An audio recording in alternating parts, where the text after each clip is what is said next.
میرا نام سویرا ہے۔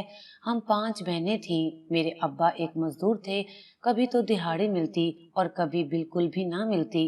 ہمارا مہینے کا گزارا بامشکل ہو پاتا تھا۔ ہم بہنیں اپنے طور پر کوئی نہ کوئی کام کر لیا کرتی تھیں، مگر اس کام کا معاوضہ اتنا کم ملتا کہ کسی کا بھی بھلا نہ ہونے پاتا۔ میری اماں ابا بالکل بھی پڑھے لکھے نہیں تھے۔ ابا کے پاس کوئی ہنر نہیں تھا، لہٰذا وہ محنت مزدوری کرنے پر مجبور تھے، مگر بڑھتی ہوئی مہنگائی کے سبب ابا کو ملنے والا معاوضہ اس قدر کم ہوتا کہ ہم 7 لوگوں کا گزارا بمشکل ہو پاتا۔ ہم سب بہنیں اوپر تلے کی تھیں، لہٰذا سبھی جوان ہو چکی تھیں۔ میری بڑی بہن نے میٹرک تک تعلیم حاصل کی اور اس کے بعد سلائی کا کام سیکھ لیا تھا۔ کئی سالوں سے سلائی کرنے کے بعد وہ اپنے کام میں ماہر ہو گئی تھی۔ محلے بھر کے کپڑے اس کے پاس سلائی کرنے کے لیے آتے، مگر وہ بھی سلائی دینے میں کافی کنجوسی سے کام لیتے تھے۔ میری آپی اپنی سلائی کے سارے پیسے ایک ڈبے میں محفوظ کر کے رکھ دیتی، کیونکہ وہ نہیں چاہتی تھی کہ اس کی شادی کے خرچے کے لیے ابا کو پریشان ہونا پڑے۔ اماں نے بھی 1-2 کمیٹیاں ڈال رکھی تھیں، جو کہ بہت ہی کم رقم کی تھیں۔ فقط کمیٹی کے پیسوں سے تو آپی کی شادی ہونا ناممکن تھی، لہٰذا آپی اپنے طور پر اپنا خرچہ خود ہی اٹھانے کی کوشش میں لگی ہوئی تھی۔ وہ سلائی کے تمام پیسے جمع کرتی رہتی اور اس میں سے 1 روپیہ بھی خرچ نہ کرتی۔ کبھی کبھی مجھے اس کی مستقل مزاجی پر حیرت ہوتی۔ وہ کس قدر مضبوط تھی کہ کبھی اپنی ذات پر اس نے آج تک 1 روپیہ خرچ نہیں کیا تھا اور تمام کی تمام رقم اپنی شادی کے لیے محفوظ کر رکھی تھی۔ اس کا مقصد صرف ابا کا سہارا بننا تھا۔ آپی سے چھوٹی بہن نے بھی میٹرک کا امتحان پاس کیا۔ سچ بات تو یہ تھی کہ ابا میں اتنی سکت ہی نہ تھی کہ وہ ہم بہنوں کو پڑھا لکھا سکتے۔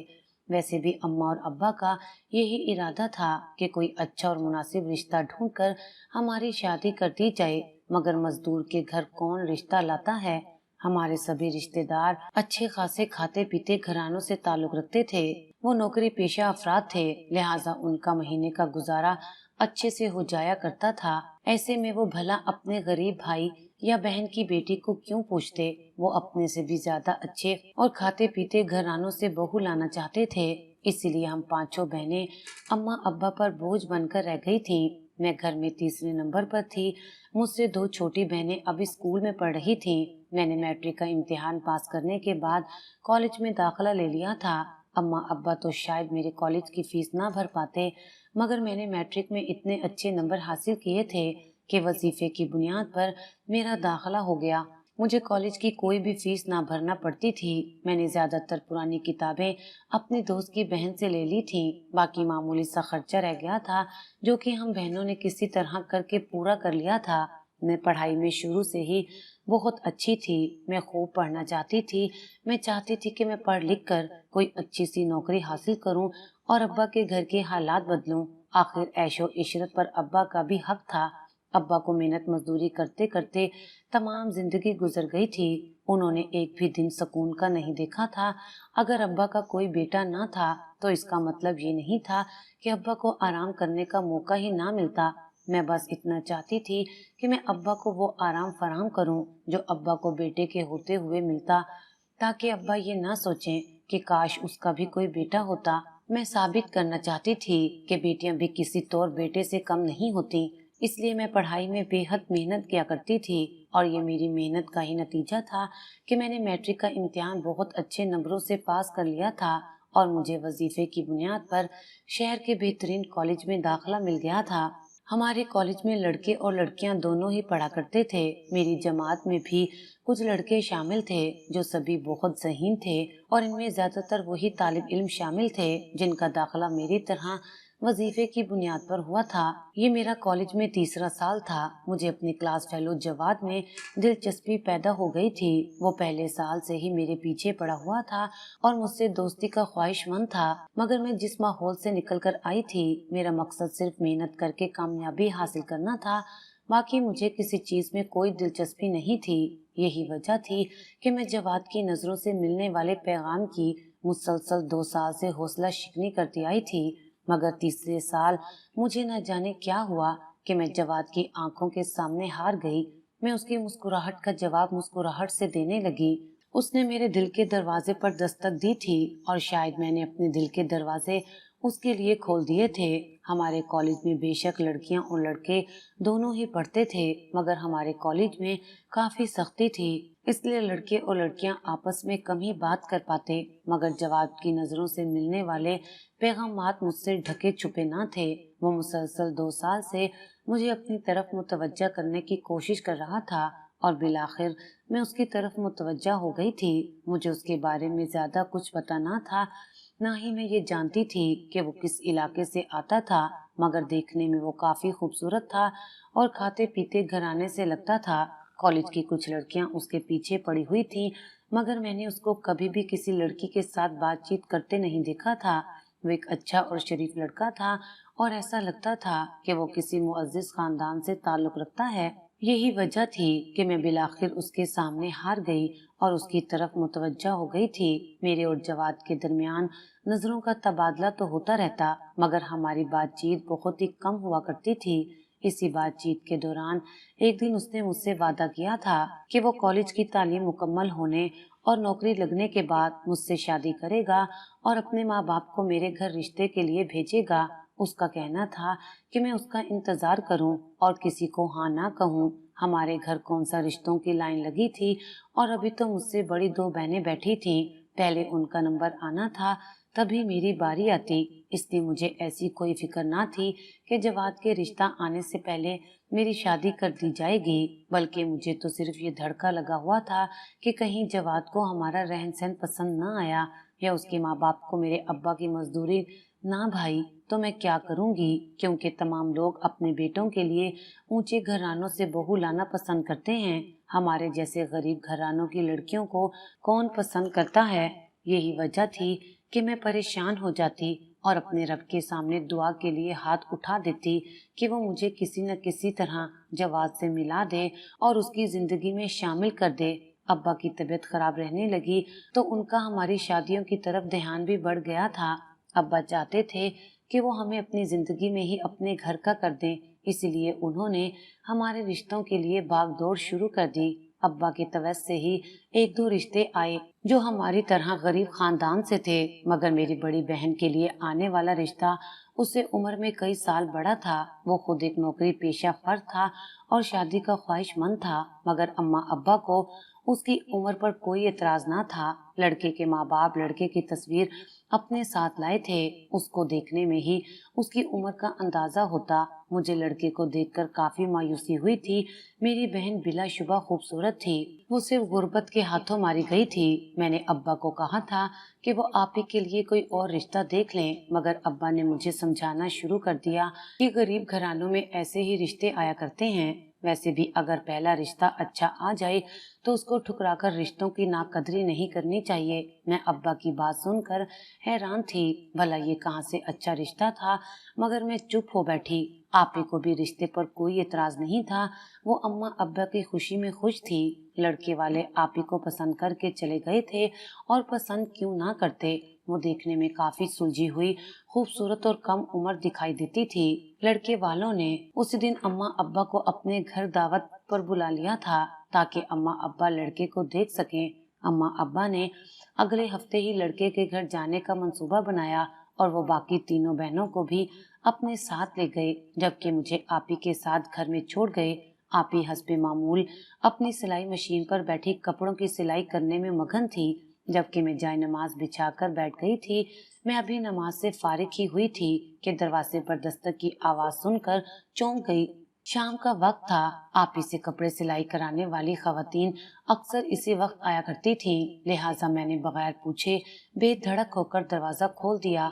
वो 2 नकाबपोश थे जो दरवाजा खुलते ही फौरन अंदर घुस आए थे और उन्होंने खुद ही दरवाजे की कुंडी चढ़ा दी और मुझ पर पिस्तौल तान ली।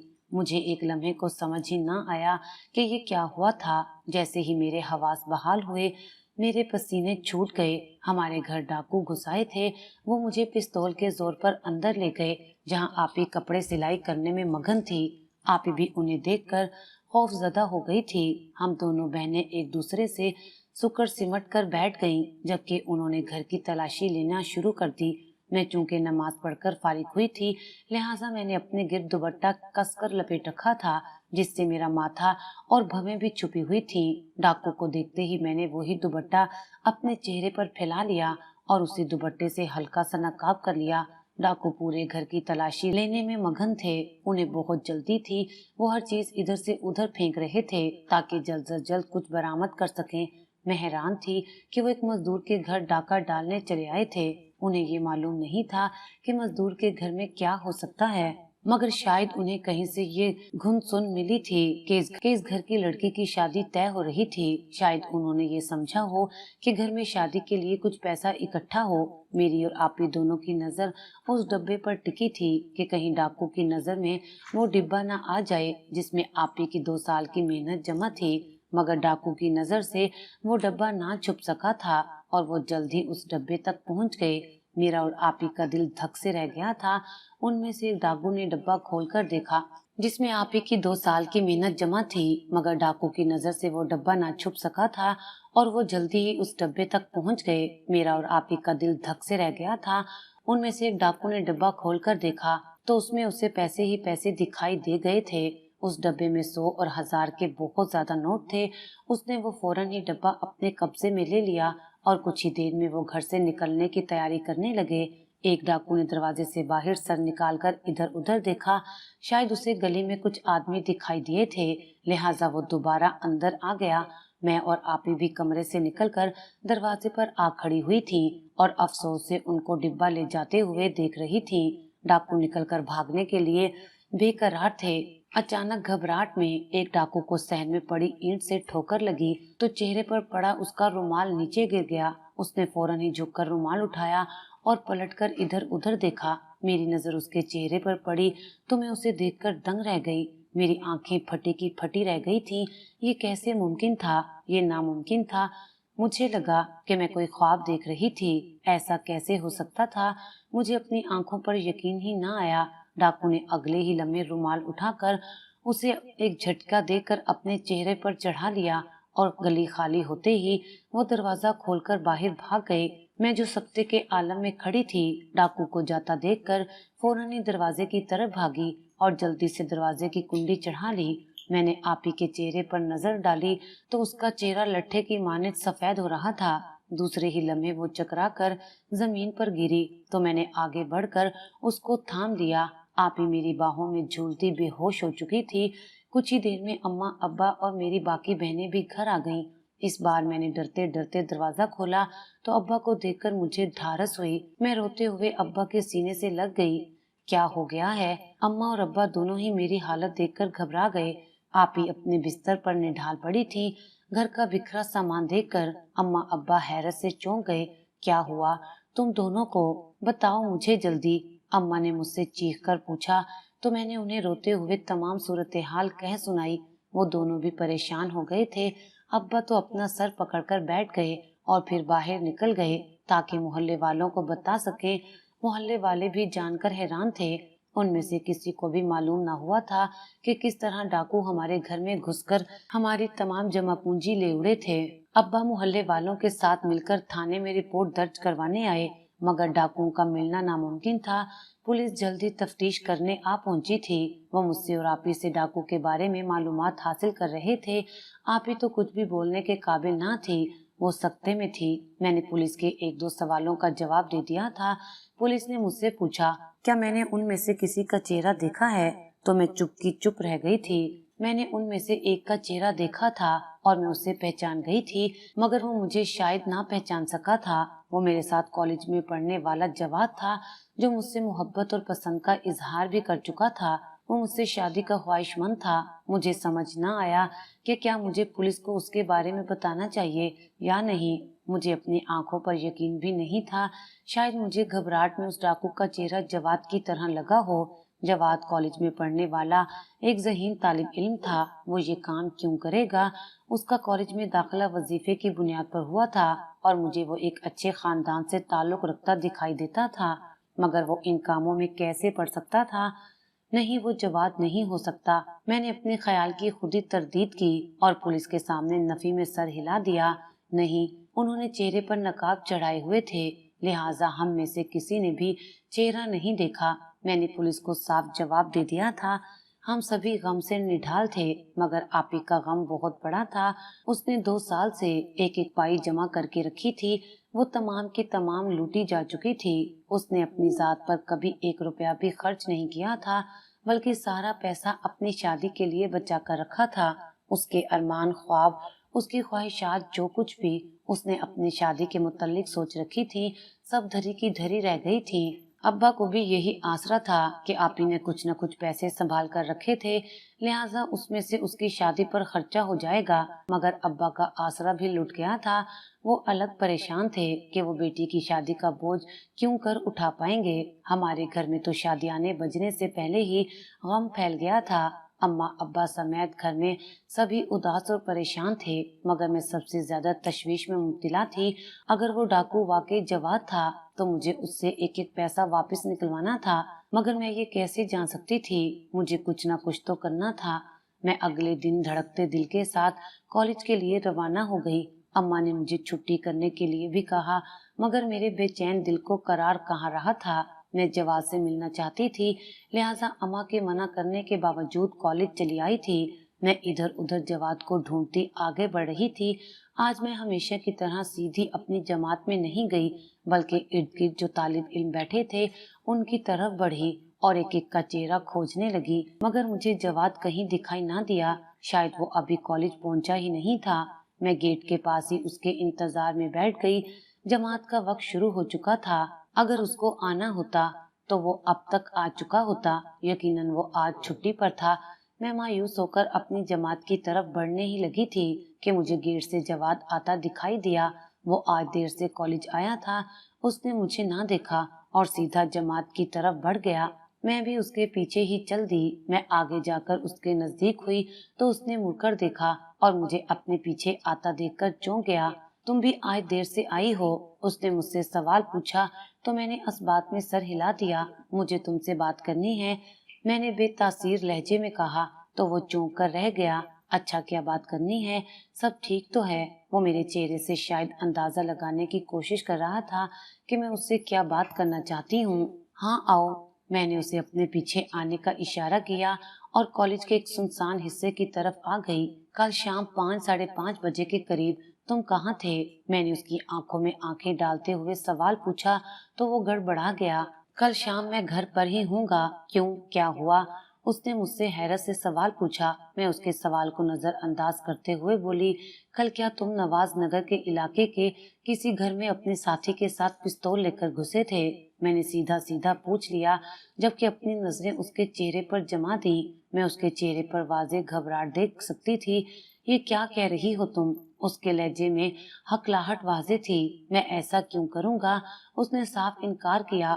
मुझे मेरे सवाल का जवाब मिल चुका था। अच्छा, अगर तुमने ऐसा कुछ किया ही नहीं तो तुम्हारे चेहरे से इतना पसीना क्यों बह रहा है?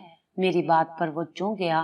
क्या यार, इतनी गर्मी में बस से उतरकर पैदल कॉलेज आया हूँ, पसीना तो आएगा। उसने एक और झूठ बोला, क्योंकि जब वो गेट से दाखिल हुआ था उसका चेहरा बिल्कुल तरोताजा था। जवाद, मुझसे मजीद झूठ बोलने की जरूरत नहीं। जब तुमने ठोकर खाई और तुम्हारा रुमाल नीचे गिरा तो मैंने तुम्हें पहचान लिया था। अब की बार उसने हैरत से मेरी जानिब देखा। तुम? उसने हैरानी से पूछा। हाँ, वो मेरा ही घर था जहाँ तुम घुस आए और मेरी आपी के पिछले 2 साल की मेहनत की कमाई से जमा की गई तमाम रकम ले उड़े जो उन्होंने अपनी शादी के लिए जोड़ रखी थी। मेरी आवाज घबरा गई, जबकि जवाद के तो चेहरे का रंग ही उड़ गया था। तुम्हें कोई गलत फहमी हुई है? वो लड़खड़ाते लहजे में बोला। मुझे कोई गलत फहमी नहीं हुई, वो तुम ही थे जवाद। मैंने एक एक लफ्ज पर जोर देकर मजबूत लहजे में कहा तो वो अपना सर पकड़कर बैठ गया। हाँ, वो मैं ही था। मुझे मालूम ना था कि वो तुम्हारा घर है सवेरा। उसके एतराफ पर मेरा दिल बैठ गया। मुझे अभी भी कहीं न कहीं उम्मीद थी कि वो जवाद ना हो। मैं एक गरीब घराने से हूँ। मैंने यतीमी की जिंदगी गुजारी है। वजीफे की बुनियाद पर इस कॉलेज तक तो पहुँच गया, मगर हालात बदलने के लिए मुझे ये सब करना पड़ा। मेरी बड़ी बहन की शादी के लिए मुझे सरमाए की जरूरत थी। मेरे दोस्त ने बताया कि वो ये काम करता है और बड़ी आसानी से पैसे हाथ लग जाते हैं। وہ آج تک کبھی پکڑا نہیں گیا تھا۔ میں نے ساری زندگی اپنی ماں اور بہنوں کو محنت کرتے ہی دیکھا ہے۔ شادی پر لڑکی کے کئی طرح کے ارمان ہوتے ہیں، بس میں چاہتا تھا کہ میں اپنی بہن کے ارمان پورے کروں، اس لیے میں غلط کام کرنے کے لیے مان گیا۔ وہ افسوس سے بولتا اپنی تمام کہانی بتا گیا تھا۔ مجھے اس کے منطق سن کر بے پناہ غصہ آیا۔ یہ بہت اچھی کہی تم نے، اپنی بہن کے ارمان پورے کرنے کے لیے تم نے کسی کی بہن کے ارمان اجاڑ دیے، اس کی 2 سال کی محنت چند منٹوں میں ہی چرا کر لے گئے۔ ارے تم نے یہ نہ سوچا کہ اس کی بھی تو شادی ہونے والی ہے، اور وہ بھی تمہاری طرح ایک غریب گھرانہ ہے جہاں تم گھس آئے تھے۔ تم نے کتنے ارمانوں اور خواہشوں کا خون کر دیا، تم نے اس کی آنکھوں سے کتنے ہی خواب نوچ ڈالے۔ میں چیخ کر روتے ہوئے بولی تھی، مجھے تو اپنی بہن کے لٹنے پر سکون ہی نہیں آ رہا تھا۔ سویرا، میں نے یہ سب نہ سوچا تھا، پلیز مجھے معاف کر دو، کسی کو میرے بارے میں مت بتانا، تم میرا یہ راز رکھ لو، ورنہ میری ماں بہنوں کی بہت بدنامی ہو جائے گی۔ میں وعدہ کرتا ہوں آج کے بعد ایسا کچھ نہیں کروں گا۔ میں نے کسی کو بتانا ہوتا تو کل ہی بتا دیتی جواد، مجھے وہ 1-1 روپیہ واپس چاہیے جو تم ہمارے گھر سے چرا کر لے گئے تھے۔ میں نے اس سے منہ پھیر کر کہا تھا، ہاں سویرا، میں سب واپس کر دوں گا۔ وہ رقم میں نے اور میری ساتھی نے آدھی آدھی بانٹ لی تھی۔ جو میرے پاس ہے وہ میں نے ابھی خرچ نہیں کی، میں اپنے ساتھی سے بھی رقم واپس لا کر سب تمہارے حوالے کر دوں گا۔ وہ جلدی جلدی بولا تو میں اس کی طرف دیکھے بنا وہاں سے چل دی۔ جواد نہ صرف آپ ہی کا مجرم تھا بلکہ میرا بھی قصوروار تھا۔ میں نے اس کے حوالے سے جو خواب بن رکھے تھے اس نے ایک جھٹکے سے ہی توڑ دیے تھے۔ آپ ہی کی شادی مقررہ تاریخ پر باخیریت و عافیت سر انجام پا گئی تھی۔ جواد نے اپنے وعدے کے مطابق تمام رقم واپس لوٹا دی تھی۔ میں نے گھر والوں کو سب سچ بتا دیا تھا۔ رقم واپس ملنے پر گھر میں سبھی خوش ہو گئے تھے۔ آپ ہی اپنے گھر کی ہوئی تو اماں ابا کو کچھ سکون آیا۔ میری تعلیم مکمل ہو گئی، میرا تعلیمی ریکارڈ ہمیشہ سے شاندار رہا تھا، لہٰذا مجھے ایک بہت اچھی کمپنی میں نوکری مل گئی۔ میری تنخواہ کافی معقول تھی، میں گھر کے خرچے میں اماں ابا کا ہاتھ بٹانے لگی۔ میری دوسری بہن کا بھی رشتہ طے ہوا، میں نے اپنی کمپنی سے رقم ادھار لے کر اس کی بھی شادی کر دی اور پھر اپنی تنخواہ میں سے پیسے کٹوا کر 1 سال میں ہی قرض کی ادائیگی کر دی تھی۔ اماں ابا چاہتے تھے کہ اب وہ میری فرض سے بھی سبک دوش ہو جائیں، مگر میرا ایسا کوئی ارادہ نہیں تھا۔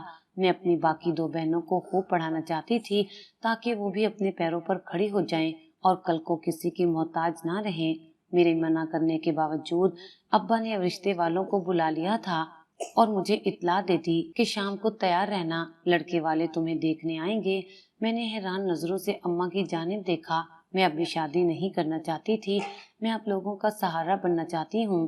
میں نے اماں سے کہا تو انہوں نے مجھے ہری جھنڈی دکھا دی، ہمیں تمہارے سہارے کی ضرورت نہیں، تم رخصت ہو کر اپنے گھر جاؤ اور ہمیں اپنے فرض سے فارغ کرو۔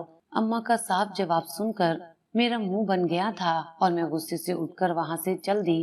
شام کو لڑکے والے آ گئے تھے، نہ جانے وہ کون لوگ تھے، میں ان کے بارے میں کچھ نہیں جانتی تھی، تاہم اماں ابا ان کی آمد سے کافی خوش تھے اور ان کی خاطر مدارت میں لگے ہوئے تھے۔ لڑکے والے مجھے فوراً ہی پسند کر کے چلے گئے اور اپنے گھر آنے کی دعوت بھی دے گئے، اور اماں ابا اگلے ہی ہفتے لڑکے والوں کے گھر جا پہنچے۔ ابا کو لڑکا کافی پسند آیا تھا۔